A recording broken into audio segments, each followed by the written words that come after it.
ready. Okay, can you see my screen and changing the slides? It's okay? Yeah. All right. In this presentation, we will explore the validator universe for Gnosis Chain and become a validator, what you can do, what is your opportunity, and what is your duty. Okay, let's get started. In this presentation, I will explain our fundamentals, what you can do as a node operator on Gnosis Chain, and current developments and ongoing works. And also, I will say some challenges. Okay, who I am? My name is Arman. I validator comms, mainly comms and coordination works on Gnosis Chain. My main task, my main objective is to onboard more solo stakers and also a bridge between core devs and infra team, and also the community is an intersection bridge. So I tried to improve our existing tools, such as some graphics, some educational websites, and other side of the campaigns such as TapNote and Gnosis VIP, and also continue to support the Gnosis validator community for network health. I would like to say something about Gnosis Beacon Chain. We have two dual token models, which is XDAI and GNO. XDAI is a fee token, GNO is a taking and governance token. We have 5 seconds block time, which is quite different Ethereum. We are following same hard fork timeline with Ethereum. As you know, we passed the Shopella, we passed the Dankun, and we are preparing the Pectra hard fork. It is planning the end of the year, maybe next year. Pectra is becoming a really huge hard fork, so maybe next year. And also we have some clients, which is representing our client diversity. On execution layer side, we have Nethermind, Aragon, and almost Get. Get is, we have some housekeeping for the Get, and then we will share our validators to using execution layer client. And also we are exploring how we can get as a execution layer client on Gnosis Chain. So after that, we will have 4 different execution layer client. Right now, every node operator can use another Nethermind and Aragon. And on consensus layer side, we have Teku, Lodestar, Lighthouse, and Nimbus, which is quite nice. If you want to run a node on Gnosis Chain as a validator, you need just one GNO, which is quite a different Ethereum. Ethereum has a 32 ETH, but we just providing just a one GNO, which is a really low financial barrier, those who want to become a node operator. And also you can use a ARM or Arch x86 based mini computer for running a node, or you can use a depth node, or if you have your own devices such as your old computer, you need just a little bit configuration in terms of the space, disk space. After that, of course, you can use your own device. On bandwidth side, on the internet side, you need more than 30 megabits. And also in the monthly, you need a 2 or 2 terabyte of data per month. On the efficiency side, after you start to run a node and you have a nice hardware, and also you need a bandwidth, your efficiency, if your efficiency around 98 or 97, good, which is really nice. But if you have a 92 or 93% efficiency in every attestation, you need to improve your bandwidth, CPU, or space. Currently, we have more than 228 active validators, and also we have 1,800 number of nodes. They are actively working on Gnosis Chain. Also, we are more than 70 countries where we have active nodes. I think is a really nice, representing a really nice decentralization in our chain. If you want to go to the map and the geographical distribution of nodes, as you can see, most of the nodes are working at the US and the European Union countries. and we want to expand these countries such as Latam, Africa, Southeast Asia, and Middle East. With this purpose, we want to work with the solo stakers, DAOs, and especially in the collectives. We have One Hive, Seed Latam, Ethicap, Ethereum Mexico. You are a perfect example of our partners, Breed Coop. And also in the near future, we want to onboard Circle communities on the Gnosis chain as a validator. We have some good partnership with the DAppNode. DAppNode is the main. DAppNode is one of the brightest idea to improving decentralization, the whole Gnosis chain and Ethereum. So if you have or any chain, if you have a DAppNode, you can run a node on your own device. We have a really strong relationship with the DAppNode and also community collaboration for the educational and support purpose. And also we have previously, when the Gnosis Beacon chain launch, we started the campaign with the DAppNode. It was super nice. It went really well. We onboarded more than 500 nodes in just 1 month. After that, this year, we have been working with DAppNode again to starting a new campaign. So yeah, right now, if you want to buy a DAppNode, we will give a free GNO for free to starting a node. So it's a really nice campaign. If you want to onboard on Gnosis Chain, definitely use this campaign. Yeah, DAppNode users also representing quite a large number of nodes on Gnosis Chain. This is a little bit old data. Right now, we have almost reached more than 500 individuals who running a node with a DAppNode. It is representing around 20. Right now is 25%, but in this slide it shows 23%.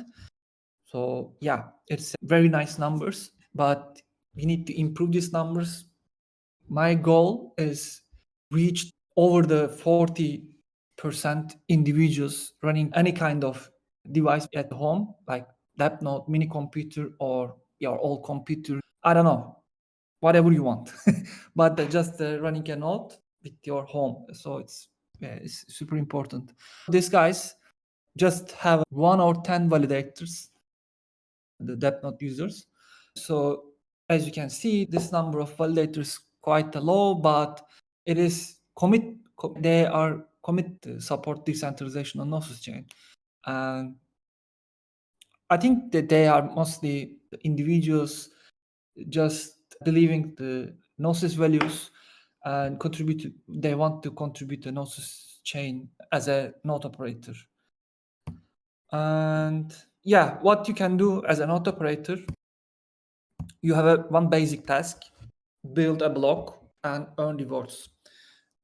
They are a vanilla block building.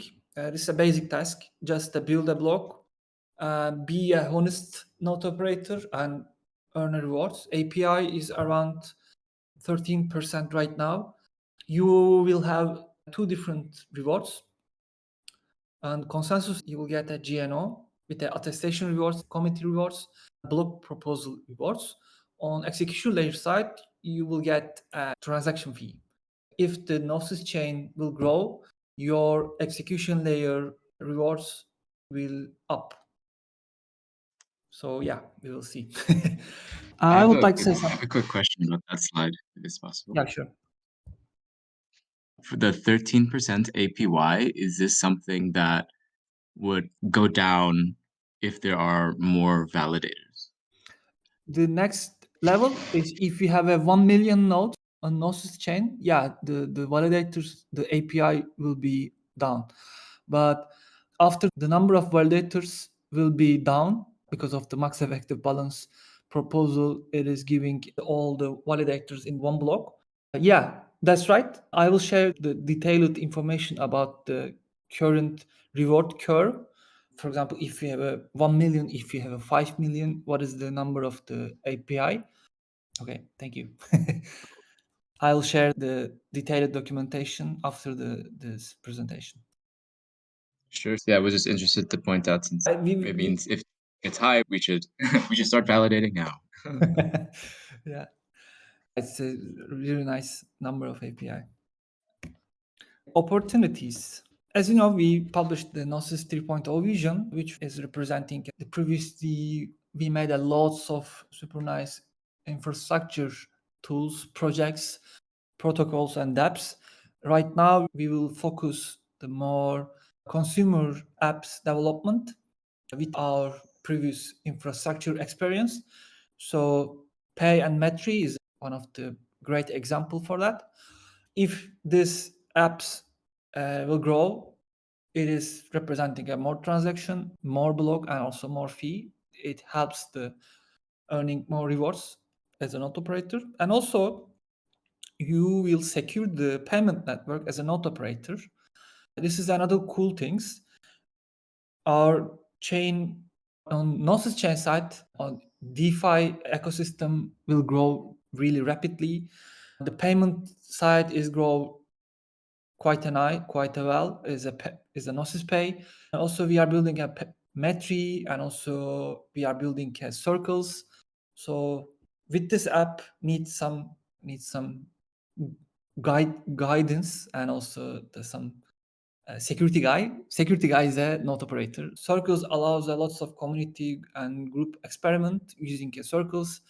Basically, you stake a GNO, create your local currency, and your local currency you can use your daily basis work, or sending some circles with your friends, family is a very local way. And also it is steadily income that can build a reserve for your currency with staking GNO. Basically your GNO, your staking GNO, it's becoming your reserve currency for your local experiment. So yeah. Also today we announced the Shutter team also announced the Shutterize and Gnosis chain will launch on second week of July. So with Shutter, you can also become a Shutter validator on Shutterize Gnosis chain. It is preventing malicious MAV and also front running and getting sandwiches. And also it is improving the censorship resistant Gnosis chain. And the other options is liquid staking, Stakewise version 3. Yeah, Stakewise version 3 will launch in 2 weeks. They are currently doing a contract auditing and finalized testing. And in the Stakewise version 3, each node operator can launch an own vault. For example, Bread Coop can launch on vault on Stakewise version 3 and get some rewards with the Stakewise. We will have onboard a lot of different size of node operator into the Stakewise to becoming a more decentralized dApp on Gnosis chain.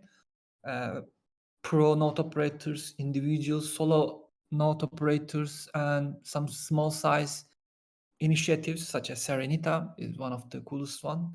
They are a pretty home-based institutional staking company. So yeah, the different size of node operators will launch their own vault on Stakewise. So upcoming developments, yeah, we published the Gnosis VPN. Gnosis VPN is developed by the Hopper team. It's right now is under development process. Every Hopper nodes operator can easily become a Gnosis chain node operator. You can get some rewards and also secure the Gnosis VPN. Yeah, we are working, the core devs working with the Petra and max effective balance proposal. As I said before, is planned end of the year, but maybe next year, who knows? And also the another coolest things, we are starting with the OBOL cluster, OBOL distributed validator cluster on Gnosis chain with the OBOL team. Right now, our plan is we have 2 different clusters for testing purpose. They are professional node operators. for example, Nethermind, Claros, Gateway, Hopper team, and also the another crypto manufacturer. The testing goes really well. We will start the second cluster testing. After that, we want to onboard experienced DVT operators for the testing purpose, which is combining the professional node operators and the individuals one. After that, we will launch a permissionless participation to OBOL cluster on Gnosis Chain. OBOL cluster is providing a great opportunity to working with different size of or different type of groups, or they called a staking squad. Staking squad has different type of size. For example, if you are a university, if you are a cooperative, if you are a DAO, or if you are just a node operator at home, you can get together and starting your own cluster on Gnosis Chain, which is giving a really nice security guarantee and also giving a nice collaboration work for validating on Gnosis. I will share more info about that. Tomorrow we will have a validator meetup at Gnosis Chain Discord with the OBOL team. If you have any curious about what's next and how the DVT works on Gnosis, feel free to join tomorrow. OBOL team members Juan will join us. And yeah, the client diversity sites, as I mentioned before, GET is the end of the summer. Aragon version 3 is working very smoothly, but we want to test more. And Red, Rust-based Ethereum client, right now we are exploring how we can get on board the Red, because of they are quite a different between the Aragon or the another kind of consensus layer clients. They don't have an Aura. So we try to explore how we can work with the Red. Oh yeah, I will share more info about that. Today we had a core devs call, and our core devs, also hardware coordinator, shared some updates about the Red implementation. Yeah. Also, we have some challenges. Of course, everything's not as super well or not even. So we have some challenges. The client diversity sites, as I mentioned, Nethermind is right now is a super majority client. We want to use Aragon, or for example, Get is a nice example for adding more clients to providing a client diversity. And Red is on the way. Yeah, we need a node diversity. Node diversity is representing different type of hardwares. And yeah, right now, home-based people is quite nice, not too bad. But we want to make sure that they use their home-based hardware rather than clouds or rather than any kind of other options. Yeah, it's mini computer is experimental. That node or any kind of hardware is good, but if you use a cloud at home, yeah, you are removed. This is the new definition from the each staker guys. Just use a home-based hardware rather than a clouds. Clouds is providing it is creating some centralized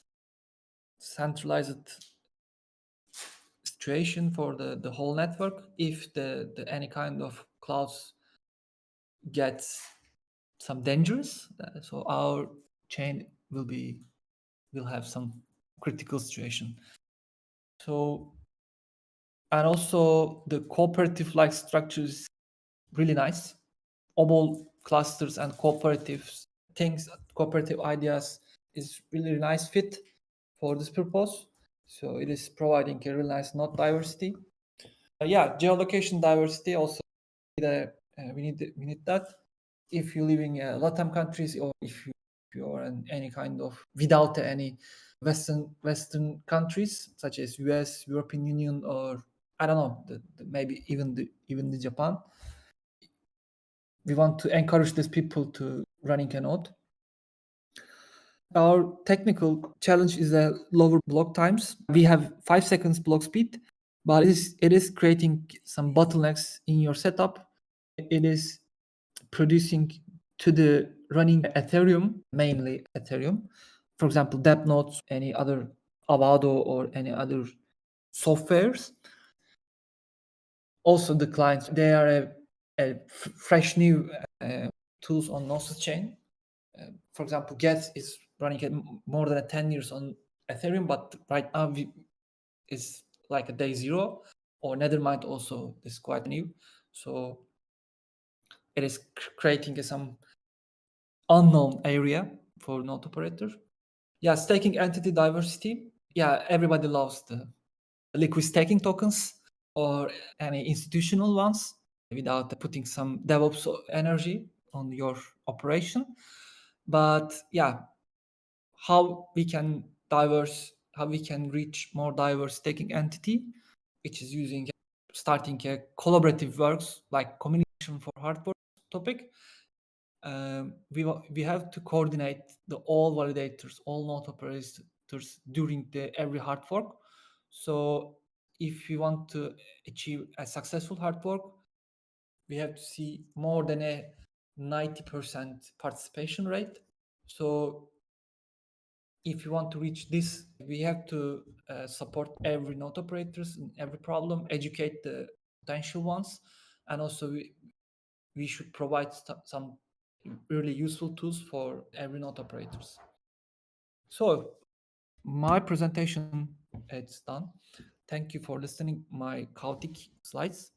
I hand over to Ben for community nodes and circles presentation. If you have any questions, feel free to ask me.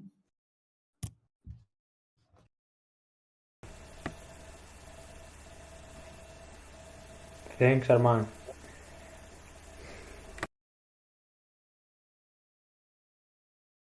Yeah, I can leave some time for questions. I have been retrying to run a node at home. Problem is mostly that these machines make too much noise and I have a small apartment. So I keep turning them back off.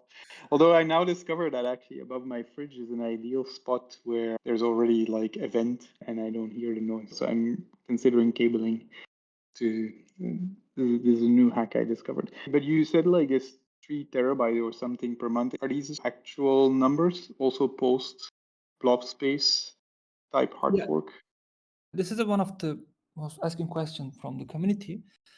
Yeah, 2 or 3 terabytes is enough for your monthly usage. And Even this is if for like a few validators. It will slightly go up if you run more validators or stake more GNO effectively. No? If you have 1,000 validators, if you have 100 validators on Gnosis chain, yeah, you need maybe you will see the 4 terabytes per data month, but you need a more CPU power and also disk space for that rather than a data usage. So data usage is not a big deal, but it doesn't go so strong with. Yeah. Okay. Nice. Maybe someone else has questions before I continue, otherwise.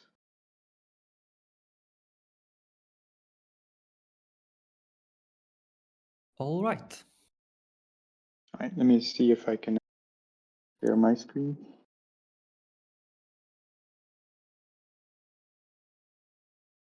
I'll just share. This is my first time. This is working, right? Oh yes. Yep. And you see the slide now? Yep. Yeah, it's perfectly fine. All right, awesome. Yeah, well, first, thanks you guys. I guess you're the leftists, no? Or what's or Breadchain. I am picking up details here, but anyways, it was a bit of a surprise invitation, but very happy to be here, and I wanted, and also Arman for sharing this idea. So I want to use this opportunity a little bit to. This is the first time we're sort of voicing this, but I think there's something worth exploring here, and so yeah, definitely also welcoming feedback. But before we get to this novel idea, I'll just give a short rundown of Circle so that you have some context. I don't know, maybe people already know about it, maybe not. Well, I don't see the reactions now. I only have one screen here. So you need to speak up if you want to. Yeah. I was just going to say that I'm good friends with the people that worked on Circle's UBI. Yeah, so this is actually Julio and co. And so this is quite interesting. I joked for a while that Circles has a bit of a Satoshi Nakamoto because it's unclear where it really started. But more recently, I think I've traced down more steps to give a little bit of history. So we're in and context. With the help of Gnosis or the support of Gnosis, we're a new team trying to carry on Circles as a protocol and a vision. But there's been many people that have come before. And most recently, the actual implementation was started by a team that was based in Berlin. It was a Berlin co-op. Julio was leading. And then I think that even before that, there were several years of people discussing and prototyping. By and large, I think Martin from Gnosis has formed this idea from some original book by Lee, like The Future of Money, which I only discovered at DAppCon last month. Anyway, so this goes more than 10 years back. We've positioned ourselves as sort of a new ambassador team. I think the nice thing about Circles is that no one's really owning it. It's just a good idea. And I think it's worth pursuing and making it grow and make it more robust. And so that's our ambition. And then with the support of Gnosis, we can keep this out of any sort of venture capitalist schemes, because I mean, it would just not work if there are special parties or special people that have vested interests in it. So it's quite an honor and it's quite a pleasure to try to build this, and we'll see where we get in. And so we've been rebuilding the protocol. That's been the main focus. And so in this talk, I'll expand on this new idea. And so, yeah, building community currencies with Circles. First of all, Circles is a social money. I don't know who said it, but Circles UBI is the original name of the project. We feel that UBI is not the right term to convey the image because, I mean, it's more a money that is rooted in the social fabric. So it's available to everyone, or almost everyone is rooted in a social fabric, hopefully. And it's not limited to nation borders, whereas UBIs are usually thought of as like paid by the government from tax revenues to the people to just offset the lack of work opportunities.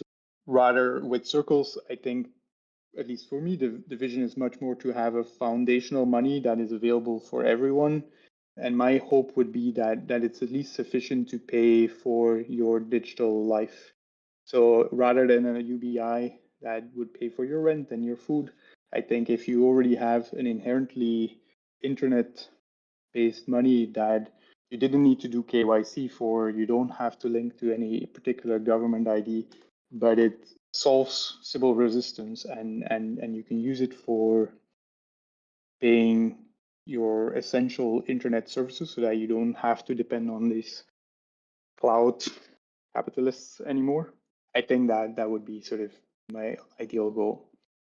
So I'll go fast over this. So just the idea of Circles is that we can make money local, meaning that everyone actually gets to mint their own issuance. You also need to make other aspects of the money local. So instead of there being $1 or one ETH currency or one GNO, there's many circles. Everyone has their own circles. And so what that means for making the money local is that you in effect change the spendability of money. So it doesn't matter anymore how many circles I have. It's a question of how many circles can I spend.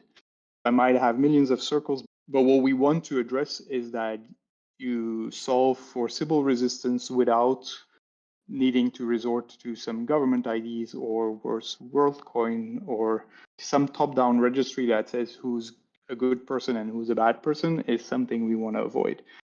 So we need to have a way in which we don't care how much money gets issued, but we only care that if I'm honest, then I'm not affected by any Sybil accounts in the network. And so we do this by having this locality and introducing the spendability of circles. Only if you're honest, you can actually spend your circles. If you want to create Sybil accounts, you might have a huge balance, but you actually won't be able to spend it with other honest people. So the way we do this is people are effectively a vertex in a social graph with their address. there's nothing identifying you, but there's an address. We'll work on ZK shielding this in the future, but first it just needs to be robust and fully decentralized. I can go into details of that later. So there's a little caveat that right now it's not ideal that this is all on-chain, but we're working on changing that. So rather than keeping a global registry of who's a Sybil account and who's a genuine account, everyone locally knows who's a real account, and at least with some margin of error. I can trust the people that I know in real life that their account is real. And if you do that, then what that also creates is a flow edge. So if we first have a social graph that expresses who trusts the other account to be real, then we imply with that a flow graph where we say that if I trust another person to be real, then that means that my local circles are equivalent or fungible with the other one. And so transitively, now you can form flow paths over this social graph. And so this comes back to the spendability. To be able to actually use circles, I need to be able to spend them to someone further removed from me. And for that to be possible, you need to have this flow that exists over this social graph. And if you're a Sybil actor, then you will have a lot of internal flows within your Sybil accounts, but you will be very limited in being able to actually spend to a separate part of the graph where you would try to cheat honest people. Anyway, the other point of the money is like, what is the issuance rate? So Circles has this very clear story where every person receives 1 circle per hour without question. So there's no conditions on receiving that. And as I said, it doesn't actually matter how many you get, but it matters how many you can spend. But if you're an honest person, you just make 1 account. And so 1 honest person receives 1 circle per hour. And so if you think of this social graph, like you're not actually getting these circles for free. You're actually doing really valuable work, because if you don't trust any people, then there's no way where your circles can flow to. And so you can think of circles behaving much like water. Like if you don't trust enough people, then your circles are effectively frozen in place. If on the other hand, you just like carelessly go trust accounts that you have no idea who's behind them, then it's like a gaseous state of water and there's just too much movement, and you will find, so your balance will be preserved, but you will find that you have unspendable tokens because attackers that you trusted will just swap your spendable tokens with their unspendable tokens. And so you will have the same balance, but it will become unspendable. And so what you are actually being paid for to do, in effect, is to just trust people that you actually have no reason to think they're cheating you. And so if you just trust your friends, then like water in a liquid state, things can flow. And so what that also then creates for us is, as the social graph, I've already talked a lot about this. You can think of like people as these different nodes on the graph. Circles can flow over them to be able to spend somewhere else. If we would just unlimited linearly mint 1 circle per hour, then there would be no scarcity to circles. And so to actually offset that in a fair way, rather than money being inflationary, circles are demurraged. What that means is that your unit of account is constant. There's 1 circle per hour. Whereas if you would compare this with dollars or euros, it's not, because they're inflationary, and so more euros get printed. You keep the same euro amount on your bank account, or 10 euro note is a 10 euro note forever, but your spending power of euros goes down because the central bank is just printing more euros. And so relatively to the economic share, your euro purchasing power goes down. But it's a little bit hidden and unnoticed. You sort of slowly notice this as a boiling frog over the years, but it's not very visible. And so Circles instead allows you to mint your own new supply, but Circles are explicitly demurraged or temporarily discounted. So if you stop minting, well, actually on the next graph. So what this means is that like if you would stop minting at some point, your balance literally decays. But you have a linear, but while you're a human, you have a linear contribution per year. So there's 8,700 hours in a year. So you have this linear curve. And if you have no balance, then that's basically a linear addition that you have. But as you get a larger balance, that percentage of demurrage will start to increase. And so roughly at 125,000 circles, you have a stable amount. So there is a maximum amount of circles that exist, namely the number of people times this 125,000. And the less you have, the faster you actually initially get, and then it asymptotes out. This is a bit of a magic number. Why is it 7% per year, which is roughly like asymptoting to the stable point over 8 years?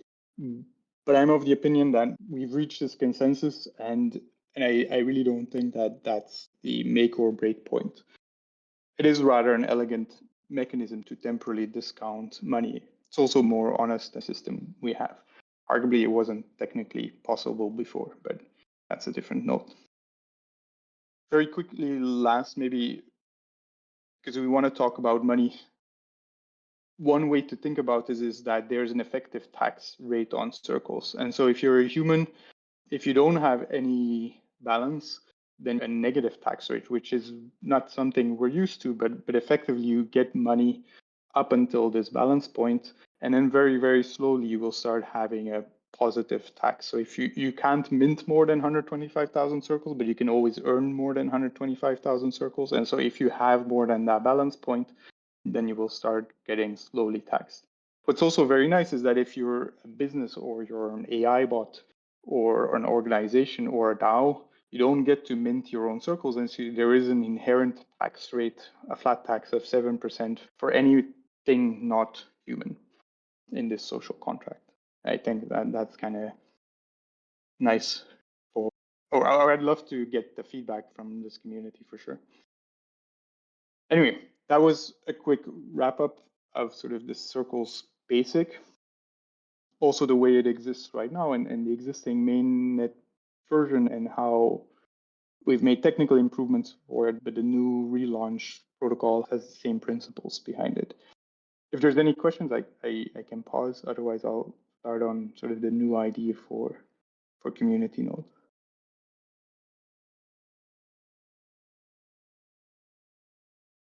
I'll take silence as I go ahead. So what didn't exist in the existing production version of Circles? Sorry, is there a question? No, go ahead. I'll ask whenever you get through all of it. Feel free to interrupt away as you want.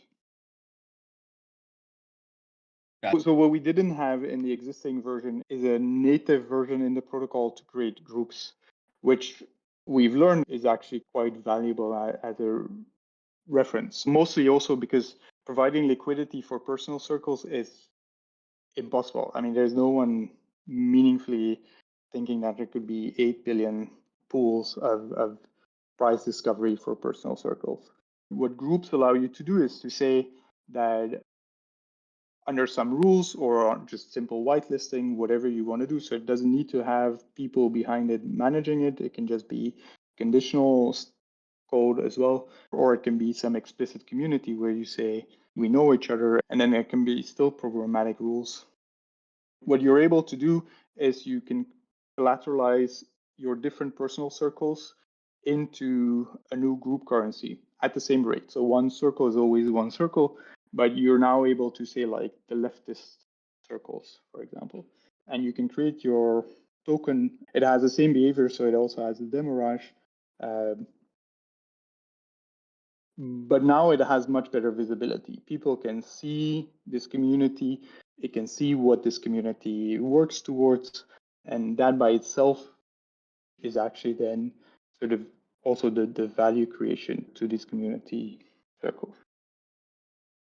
And so that's something that's built, it's on testnet right now, and we'll be talking more about this. But then the new idea with Arman is to say, like, actually you can own the full stack of your community currency, because you can run a validator that runs Gnosis Chain, And Gnosis Chain itself runs circles. So the whole stack you can own. And it's more than owning because you also earn from it or have a positive interest in it. Because you earn GNO as a validator, and then Circles issues these CRC circles to people. And specifically, some people under some conditions can then mint those circles into your community token or wrap or collateralize, however you want to call it. And so here's the thought, and I'm very happy to get feedback on this. It's very fresh. It might be broken. I also didn't put any numbers to it because I don't know at this point, to be honest. But I'll just share the idea. So Arman also already talked about this. Even more than solo stakers, we're working with Obol to do distributed staking. So where you have more resilience, because if your machine fails, someone else's still can, and you can be represented as a collective, as a validator. But what I'd also further emphasize is that validators are people, or at least the vision for Gnosis Chain is that it's a chain run by people. If you now think of a GNO's community circles liquidity pool, you actually get both sides of this pool for free. You earn, not for free, you're working for it. On the one side, you're running the stack that runs your community circles, you're earning GNO. And on the other side, if you're meaningfully constructing community, then it's not trivial to have those community circles. And so you get the other side of your liquidity pool as well. And then there's, of course, a cost to running nodes, but you hopefully get fees from providing liquidity to the pool, and so that can offset running costs. There's, of course, a capital cost, like the machines and the GNO to start staking, but I think there can be ideas around this as well. Armano also referenced this, we've had schemes in the past where if you buy the DApp node, we currently have schemes, if you buy the DApp node, then you effectively get to borrow or own the GNO, but own it in a way that it's locked to staking. And so even that capital cost can be considered or reduced. It's a super interesting idea that you have a flywheel to produce liquidity and eventually price discovery for your community circles without having to have some ICO. I've been a long advocate and trying to build towards sort of local currencies, local complementary currencies. So it's nice to have a euro, it's nice to have a dollar, but I think it's important for communities to have these complementary currencies, but it's very hard to bootstrap them. How do you do the issuance? How do you set up the infrastructure? How do you then provide some stable price for it?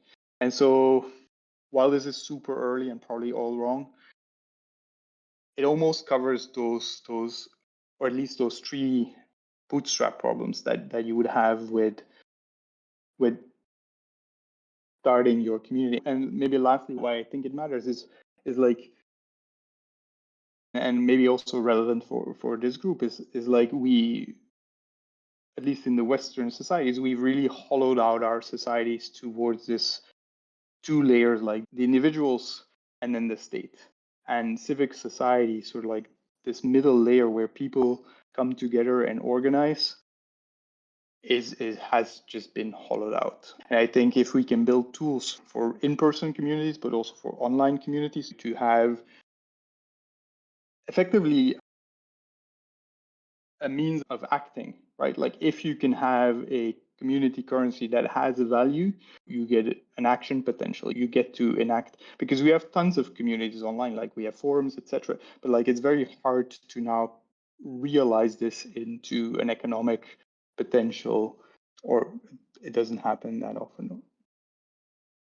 Anyway, I think this is my thought I wanted to share, and I'm very happy to have a discussion. Just pro forma, there's the old wallet that maybe people know, and then Gnosis is building Metri, which you can find on either slide. They both support Circle, and hopefully we'll build more experiences in the future as well. I think that was it. If you have questions or thoughts. Thanks a lot, Ben. Finally, for me, it's always super nice that you went into the details of explaining the graphs, right? Like social graph and basically thinking about money in a different way, more in trust and credit and not as a commodity, but also linking it to it having a price and being a commodity. I'm sure a few people have some questions. I think one of the things for me that I think I wasn't super clear on is how is a group created in circles? Like, how is it defined, or Right. is it defined by many things? You know, Mercurial asks Um, if it can be based on an ownership of an NFT, for example. right. So I listed this in an attempt to make it a little bit more concrete. But if you think back to the social graph, like in the existing version, effectively every node here is intended to be a person, right?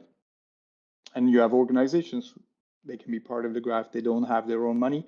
What we're doing with groups is it's a new circles in this node locally, but it doesn't get to have its own issuance. So it doesn't get to mint 1 hour, 1 circle per hour.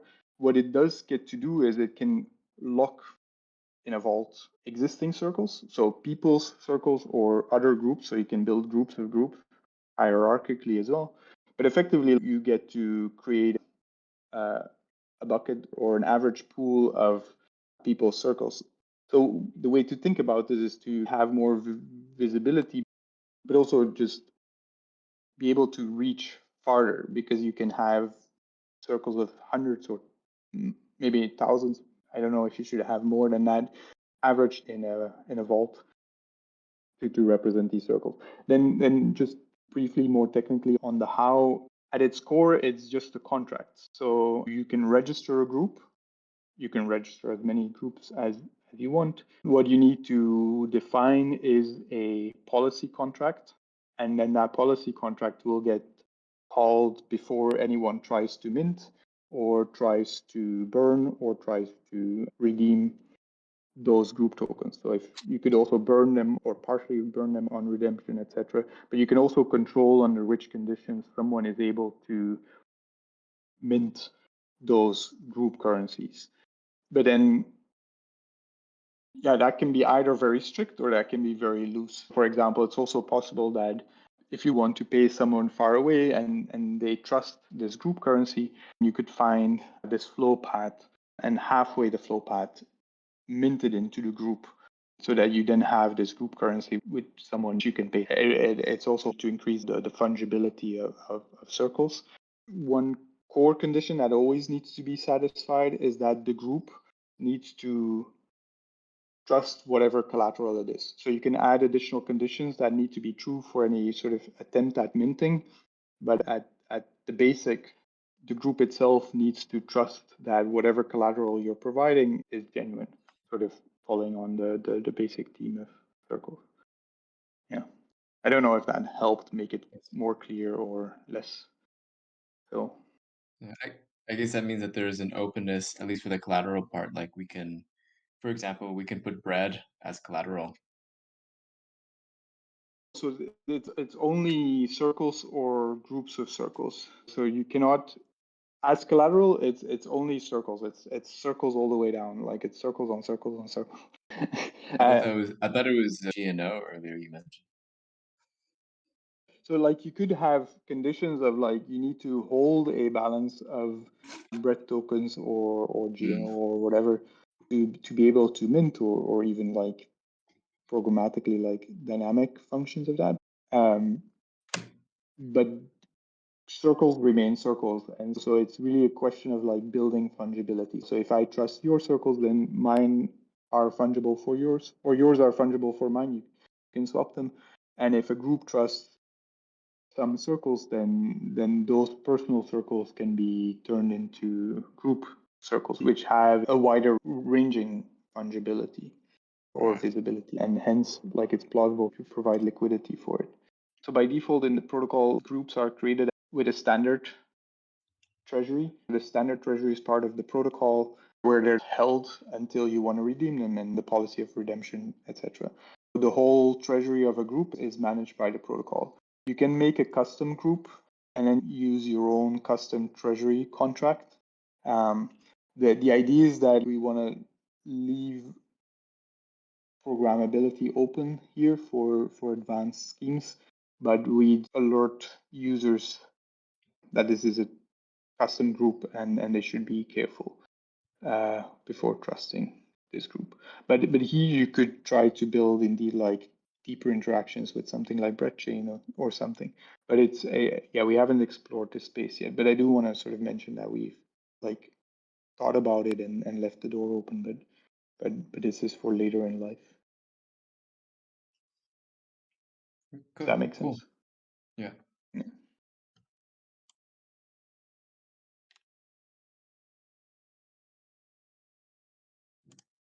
Any other questions, or also for Arman, or in general over?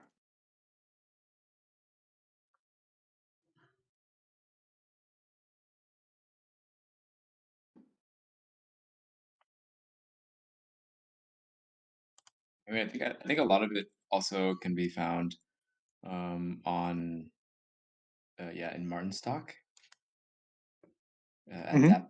I watched that one as well. Yeah, no, in general, I'm interested to see in how circles evolves, and yeah, I'm curious to like once that is like more out there, like thinking about what more we can do with the social graph that is created through circles, because I think that's going to be something that'll be like pretty interesting maybe for us and like some of the applications that Mhm. we may want to build, like having that social graph as part of the stack of some sort of application could be pretty interesting, beyond just beyond just circles. But great.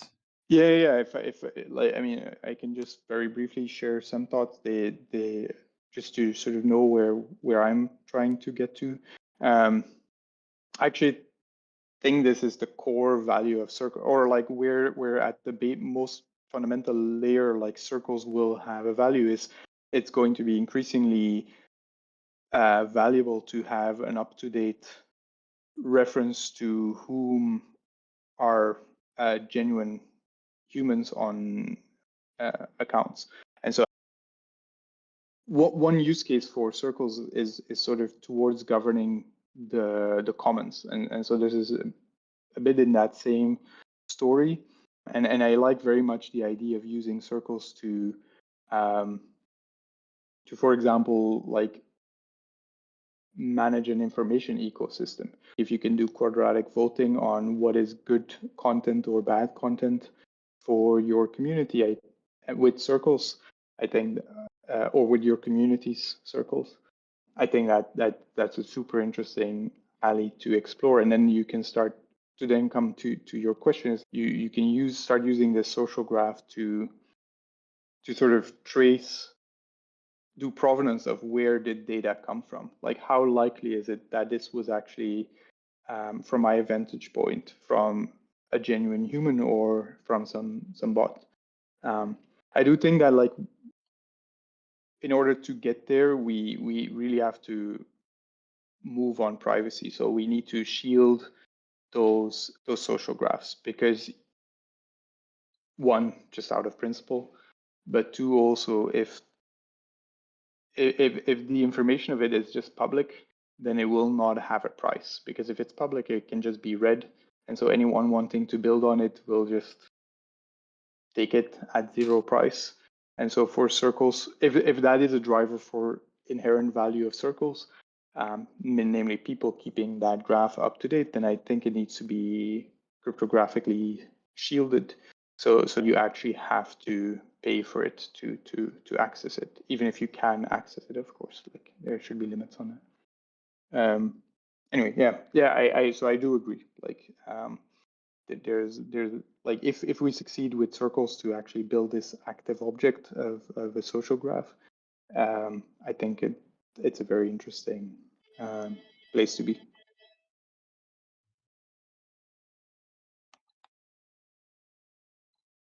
Cool. I know we're quite a bit over, so I didn't know. Yeah, I didn't want to we are. hold you guys. I didn't want to hold you guys for much longer. Um, So yeah, just wanted to say thank you guys for joining and for sharing with us what you guys are doing at Gnosis Chain. Yeah, we're more excited to be a part of it and to help build it out. And yeah, always looking for ways we can take advantage of the cool innovative stuff coming from there. Yeah, once I get my new DApp node up and running, I'll be looking into all sorts of ways we can get GNO. Yeah, and from my side also, like this topic of how, for example, Breadchain, I think you also talked about sort of Chris and Commons Hub. Like, I'd be super interested to like get up to speed with what you guys been doing over years. I think already know. So happy to stay in touch. Yeah, for sure. Yeah, I'll see you in ECC. Yeah, exactly. Thank you guys. Thanks for having us. Thank you.